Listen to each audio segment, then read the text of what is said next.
In this video, we're going to go over the details of how I prep my first song for release through RouteNote, who will distribute my song to all major streaming platforms. I needed to mix and master my song, get it exported according to specifications, and have an album cover ready to go. This is the third video in a 5-part series. Number 5 is still in the works as I record this video, but I'll put a link in the description to the playlist. I'm starting a new tradition, random acts of cuteness. Okay, let's get started by giving you a quick overview on the fact that I've been documenting a lot of this stuff and this how to make free or music for free with native instruments and waveform. And inside that, I have a very long list of things, and somewhere farther down the list is refine your sound, and that's where we're going into the mixing. I've captured videos and features that I use. Some of this stuff is free and some of it's not. I don't know exactly. I think Ozone Elements might not be, and that's one of those where you can actually have it auto mix for you. But I believe the equalizer is free, but you can find any equalizer you want to do some of this stuff that I'm going to show you next. Alright, we're here in waveform, and I wanted to show you basically how I prepped the audio for, distribution, but basically mixed the song so that it wasn't muddy. And in this case, you can see my arrangement here, and in the arrangement you've got my plugins where you've got the different instruments over here with like Massive X, and you can check out my other video in series, or the second video in my series, where I go over how I made the song and the actual instruments themselves. In this video, we're going to focus on the equalizer side of things, and rather than focus on that in this area where we've got the arrangement happening here, it's kind of difficult to hear it all at one time and kind of see how this works. This was all done in the loop itself to make sure everything sounded good, so we're just going to hop over to the loop, and we're going to start that at the beginning, and we're going to go ahead and let this play for a second, and I'm going to show you the different equalizers. So let's hit play here.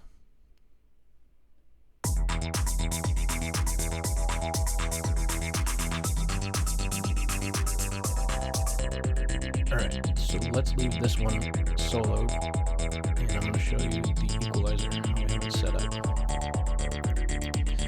So one thing I learned was to cut off anything below 20. So I basically set up this to drop the sound right at 20. So we're keeping some heavy bass here, cutting out some mids so we can make some room for our other instruments, and we're keeping some of the highs that sound really good.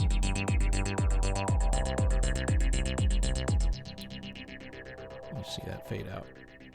So hopefully you can hear me there, but that basically one of the things I learned from deadmau5 was that large systems in not studios, but concert systems don't do well when you have a lot of bass below 20 hertz, and so that was one of the main reasons why I cut that completely out.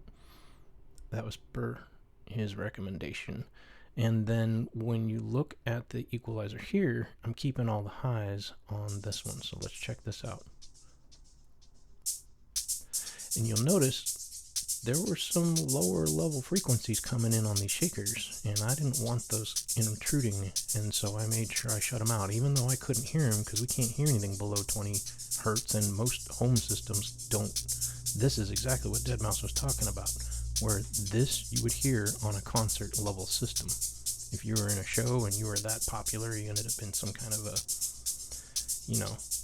thing where you're playing for thousands of people, you could hear that or feel it. Okay, so then let's take and shift over to the claps. So there again, I didn't want there to be too much bass coming in here or too many highs coming in, so you can see that I kind of, let's see if we can get this one open up too.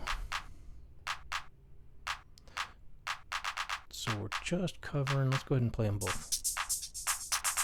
So there's just a tiny little bit of overlap.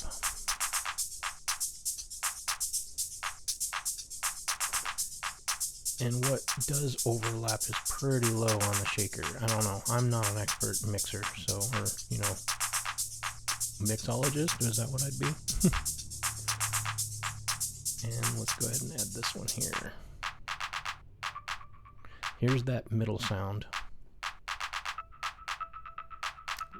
These two in the middle here didn't seem to really conflict with each other. But that's where I wanted to make sure this one, we kind of trimmed out some of that fat in the middle here.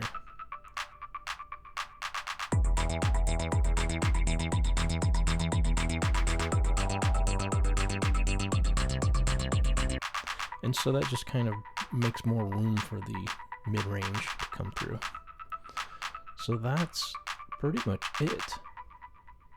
When it came to prepping the sound itself, I just more or less focused on leaving the bass, a few highs in the main instrument, because that Massive X instrument has so much like depth. I wanted to keep the main pieces that were interesting to me and make room for the percussion and the claps, and then have room for the melody to be able to be heard on the higher end. And that was it. I did do an overall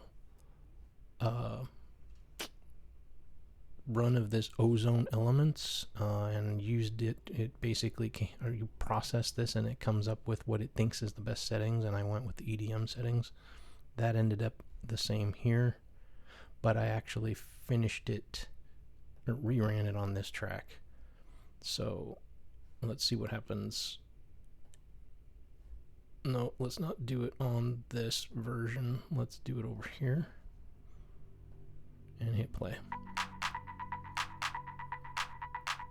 And so this is AI basically analyzing your music. When you hit start this one, it'll analyze everything and it'll pick the thing that should sound the best. And of course it picked EDM, which is the intent of this music. Oh, and I've soloed most of it, so let's take this out.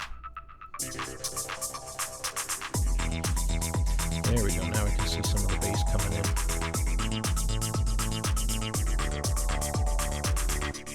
So this is just Ozone Elements is a really cool thing that I don't know is free. I think it came with my controller and as part of the Native Instruments pack that I got to choose the electronics sounds that I picked.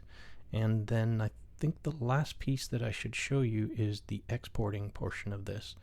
Now, to make sure you end up with the proper format, when you go to export, you're going to want to pick FLAC.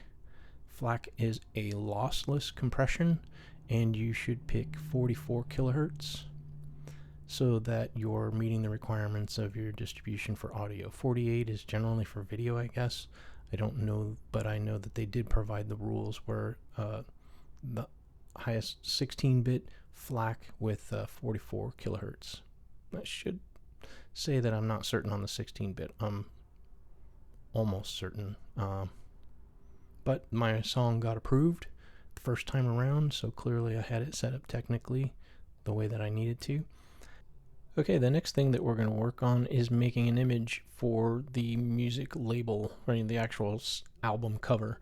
And I went ahead and used Whisk for this. I decided that I would feed it my logo for T13E as the style, and then I gave it a prompt, an EDM album cover for single named Fully Charged with a high-tech battery indicator that is full. I just wanted a high-tech battery. I thought that sounded cool. My song was pretty upbeat, and I thought Fully Charged was a cool name, so I just ran through a bunch of tests and see what I can come up with. I started liking some of these symbols, just kept going a little bit, and then eventually I started heading into the proper color scheme and everything that I was like, hey, this is pretty cool.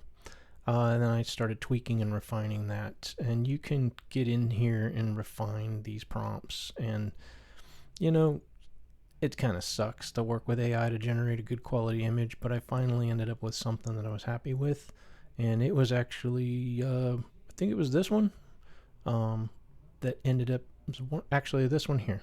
This is the one that ended up becoming my album cover, and then I pulled this out, put it into Photopea, and added my label here, the T13E. Since they do require the image to be 3000 by 3000, and the only thing you can download from Whisk is 1024 by 1024, I did have to run this through a upscaler on Comfy UI. And I honestly, this is not the right workflow. I seem to have misplaced or didn't save my workflow that I did this in, but you get the gist. It's just a basic upscaler for the image to get it up to 3000, and then that's when I ran it through Photopea to add the logo. So once you have your song ready and your album cover, and you know all the details that you want as far as like getting what artist name you're going to have if you don't already have one, then you're ready to log into RouteNote. Now, since I don't have a current track that I'm going to be uploading, I'm just going to show you a sneak peek of the article that I'm working on, where I've documented this whole entire process of getting my files uploaded and filling out all the details. And then that's when you pick the distribution stores, I guess they call them, where you can figure out if you want all of them or some of them. There's a lot to it, so I'm going to be making another video to talk about what's happened after I've got my approval, and that's kind of where I'm at right now. So we'll leave you with that, and video number 5 will be out and this article as soon as I have that ready.